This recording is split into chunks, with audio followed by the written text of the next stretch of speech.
ಬಾಗಲಕೋಟೆಯಲ್ಲಿ ಸಣ್ಣಪುಟ್ಟ ಅಸಮಾಧಾನ ಇರುವಂಥದ್ದು ಸತ್ಯ ಕೊಡುವಂಥದ್ದು ಎಲ್ಲ ಓಪನ್ ಆಗಿದೆ.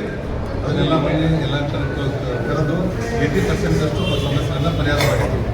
ಮತ್ತೆ ಪ್ರಮುಖರನ್ನು ಬಾಗಲಕೋಟೆ ಜಿಲ್ಲೆಯ ಗಜ್ಜೆಗೌಡರ ನೇತೃತ್ವದಲ್ಲಿ ನಮ್ಮ ಗೋವಿಂದ ಕಾರಜೋಳ ಸಾಹೇಬರು, ಚರಂತಿ ಮಠ ಅವರು, PH ಪೂಜಾರ್ ಅವರು, ರಾಮರಾಜ ಮತ್ತು ಬಂಡಿಗೆ RF ಪಾಂಡಿಯವರು ನಾವು ಅಷ್ಟು ಕೂಡಿ ಸದಾನಂದ ಸರ್ ಎಲ್ಲರೂ ಚರ್ಚೆ ಮಾಡಿದ್ದೀವಿ. ಯಡಿಯೂರಪ್ಪನವರು ಇದ್ದರು, ಯಡಿಯೂರಪ್ಪನವ್ರ ಮಾರ್ಗದರ್ಶನ ಇದ್ದರು. ಮತ್ತೆ ಏನು ಆ ಸಮಸ್ಯೆಗಳ ಬಗ್ಗೆ ಆಮೇಲೆ ಕೂತ್ಕೊಂಡು ಚರ್ಚೆ ಮಾಡೋಣ. ಭಾಳ ಸಣ್ಣಪುಟ್ಟ ಸಮಸ್ಯೆಗಳಿದೆ.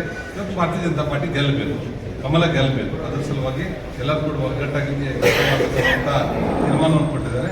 ಅದರ ಸಲುವಾಗಿ ಅವ್ರು ಹೇಳಿರುವಂಥದ್ದು ನಾವೆಲ್ಲ ಬಾಗಲಕೋಟೆಯಲ್ಲಿ ಸಣ್ಣಪುಟ್ಟ ಅಸಮಾಧಾನ ಇರುವಂಥದ್ದು ಸತ್ಯ ಕೊಡುವಂಥದ್ದು ಎಲ್ಲ ಓಪನ್ ಆಗಿದೆ. ಅದನ್ನೆಲ್ಲ ಮನೆ ಎಲ್ಲ ಕರೆದು 80% ಸಮಸ್ಯೆಗಳನ್ನು ಪರಿಹಾರ ಮಾಡಿದ್ರು. ಮತ್ತೆ ಪ್ರಮುಖರನ್ನು ಬಾಗಲಕೋಟೆ ಜಿಲ್ಲೆಯ ಗಜ್ಜೆಗೌಡರ ನೇತೃತ್ವದಲ್ಲಿ ನಮ್ಮ ಗೋವಿಂದ ಕಾರಜೋಳ ಸಾಹೇಬರು, ಚರಂತಿ ಮಠ ಅವರು, PH ಪೂಜಾರ್ ಅವರು, ರಾಮರಾಜ ಮತ್ತು ಬಂಡಿಗೆ RF ಪಾಂಡಿಯವರು ನಾವು ಅಷ್ಟು ಕೂಡಿ ಸದಾನಂದ ಸರ್ ಎಲ್ಲರೂ ಚರ್ಚೆ ಮಾಡಿದ್ದೀವಿ. ಯಡಿಯೂರಪ್ಪನವರು ಇದ್ದರು, ಯಡಿಯೂರಪ್ಪನವ್ರ ಮಾರ್ಗದರ್ಶನ ಇದ್ದರು. ಮತ್ತೆ ಏನು ಆ ಸಮಸ್ಯೆಗಳ ಬಗ್ಗೆ ಆಮೇಲೆ ಕೂತ್ಕೊಂಡು ಚರ್ಚೆ ಮಾಡೋಣ. ಭಾಳ ಸಣ್ಣಪುಟ್ಟ ಸಮಸ್ಯೆಗಳಿದೆ. ಇವತ್ತು ಭಾರತೀಯ ಜನತಾ ಪಾರ್ಟಿ ಗೆಲ್ಲಬೇಕು, ಕಮಲ ಗೆಲ್ಲಬೇಕು. ಅದರ ಸಲುವಾಗಿ ಎಲ್ಲರೂ ಕೂಡ ಒಗ್ಗಟ್ಟಾಗಿ ಅಂತ ತೀರ್ಮಾನವನ್ನು ಕೊಟ್ಟಿದ್ದಾರೆ.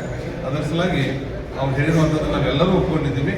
ನಾವು ಒಟ್ಟಾಗಿ ಒಂದಾಗಿ ಒಗ್ಗಟ್ಟಾಗಿ ಬಾಗಲಕೋಟೆ ಜಿಲ್ಲೆಯಲ್ಲಿ ನಾವು ಅಭ್ಯರ್ಥಿಯನ್ನು ಗೆಲ್ಲಿಸೋದ್ರ ಕಡೆ ಗಮನ ಹರಿಸ್ತೀವಿ. ಮುರುಗೇಶ್ ನೇರನೇ ಬಾಗಲಕೋಟೆ ವಿಧಾನಸಭೆಗೆ ಆಕಾಂಕ್ಷಿ ಅಲ್ಲ. ಓನ್ಲಿ ಸಂಘಟನೆ ಮತ್ತು ಚುನಾವಣೆ ಒಗ್ಗಟ್ಟಾಗಿ ಎದುರಿಸುವಂಥದ್ದು, ಅದ್ರ ಬಗ್ಗೆ ಅಷ್ಟೇ ಮಾತ್ರ ಸಭೆ ಸೀಮಿತ. ಮತ್ತು ಇಲ್ಲಿ ಕ್ಯಾಂಡಿಡೇಟ್ ಸೆಲೆಕ್ಷನ್ ಆಗಲಿ ಮತ್ತೊಂದು ಹೆಸರು ಕೇಳುವಂಥದ್ದು ಇದು ಯಾವುದೂ ಪ್ರೊಸೆಸ್ ಇಲ್ಲ. ಇವತ್ತು ನಾನು ಬಂದು ಇಲ್ಲಿ ಒಂದು ಅಡ್ರೆಸ್ ಮಾಡಿ ಹೋಗ್ತೇನೆ ಅಷ್ಟೇ, ಬೇರೆ ಏನು.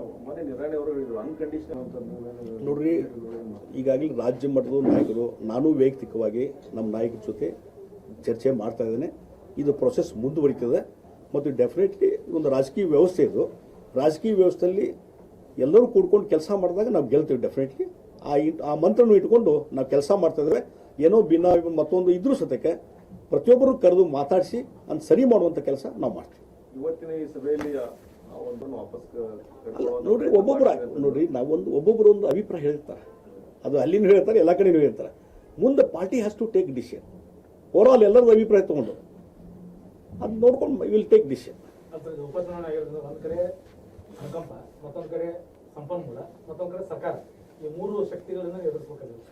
ಡೆಫಿನೆಟ್ಲಿ ನೋಡ್ರಿ, ಹಿಂದೆನೂ ಹಲವಾರು ಉಪಚುನಾವಣೆಯಲ್ಲಿ ಸರ್ಕಾರ ಇದ್ದಾಗ ನಾವು ಗೆದ್ದಿದ್ದೇವೆ ಉಪಚುನಾವಣೆಯಲ್ಲಿ. ಇದು ಈಗ ಅನುಕಂಪ ಎಷ್ಟರ ಮಟ್ಟಿಗೆ ಅನುಕಂಪ ಐತಿ ಅದು ಯಾರು ನೋಡೋರು, ಅನುಕಂಪದ ಅಳತೆ ಮಾಡೋರು ಯಾರು? ಹೀಗಾಗಿ ನಮ್ಮದು ಒಂದು ಸ್ಟ್ರೆಂತ್ ಇದೆ. ಭಾರತೀಯ ಜನತಾ ಪಾರ್ಟಿದು ಕಾರ್ಯಕರ್ತರ ಪಡೆ ಇದೆ, ನಮ್ಮ ನಾಯಕರ ಪಡೆ ಇದೆ. ಎಲ್ಲರೂ ಒಗ್ಗೂಡಿಸ್ಕೊಂಡು ಕೆಲಸ ಮಾಡಿದ್ರೆ ಈ ಚುನಾವಣೆ ಗೆದ್ದೇ ಗೆಲ್ತೇವೆ ನಾವು. ಆ ಒಂದು ವಿಶ್ವಾಸ ನನಗಿದೆ. 100% ಮೂಡ್ತದೆ. ಡೆಫಿನೆಟ್ಲಿ ಈ ಚುನಾವಣೆಗೆ ಎಲ್ಲರೂ ಒಗ್ಗಟ್ಟಾಗಿ ಕೆಲಸ ಮಾಡಿ ಗೆದ್ದು ಬರ್ತೀವಿ. ಬಾಗಲಕೋಟೆಯಲ್ಲಿ ಸಣ್ಣಪುಟ್ಟ ಅಸಮಾಧಾನ ಇರುವಂಥದ್ದು ಸತ್ಯ ಕೊಡುವಂಥದ್ದು ಎಲ್ಲ ಓಪನ್ ಆಗಿದೆ. ಅದನ್ನೆಲ್ಲ ಮನೆ ಎಲ್ಲ ಕರೆದು 80% ಸಮಸ್ಯೆಗಳನ್ನು ಪರಿಹಾರ ಮಾಡಿದ್ರು. ಮತ್ತೆ ಪ್ರಮುಖರನ್ನು ಬಾಗಲಕೋಟೆ ಜಿಲ್ಲೆಯ ಗಜ್ಜೆಗೌಡರ ನೇತೃತ್ವದಲ್ಲಿ ನಮ್ಮ ಗೋವಿಂದ ಕಾರಜೋಳ ಸಾಹೇಬರು, ಚರಂತಿ ಮಠ ಅವರು, PH ಪೂಜಾರ್ ಅವರು, ರಾಮರಾಜ ಮತ್ತು ಬಂಡಿಗೆ RF ಪಾಂಡಿಯವರು ನಾವು ಅಷ್ಟು ಕೂಡಿ ಸದಾನಂದ ಸರ್ ಎಲ್ಲರೂ ಚರ್ಚೆ ಮಾಡಿದ್ದೀವಿ.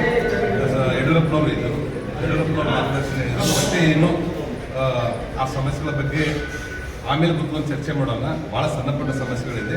ಇವತ್ತು ಭಾರತೀಯ ಜನತಾ ಪಾರ್ಟಿ ಗೆಲ್ಲಬೇಕು, ಕಮಲ ಗೆಲ್ಲಬೇಕು. ಅದರ ಸಲುವಾಗಿ ಎಲ್ಲರೂ ಕೂಡ ಒಗ್ಗಟ್ಟಾಗಿ ಅಂತ ತೀರ್ಮಾನವನ್ನು ಕೊಟ್ಟಿದ್ದಾರೆ. ಅದರ ಸಲುವಾಗಿ ಅವ್ರು ಹೇಳಿರುವಂಥದ್ದು ನಾವೆಲ್ಲರೂ ಒಪ್ಕೊಂಡಿದ್ದೀವಿ. ನಾವು ಒಟ್ಟಾಗಿ ಒಂದಾಗಿ ಒಗ್ಗಟ್ಟಾಗಿ ಬಾಗಲಕೋಟೆ ಜಿಲ್ಲೆಯಲ್ಲಿ ನಾವು ಅಭ್ಯರ್ಥಿಯನ್ನು ಗೆಲ್ಲಿಸೋದ್ರ ಕಡೆ ಗಮನ ಹರಿಸ್ತೀವಿ. ಮುರುಗೇಶ್ ನೇರನೇ ಬಾಗಲಕೋಟೆ ವಿಧಾನಸಭೆಗೆ ಆಕಾಂಕ್ಷಿ ಅಲ್ಲ.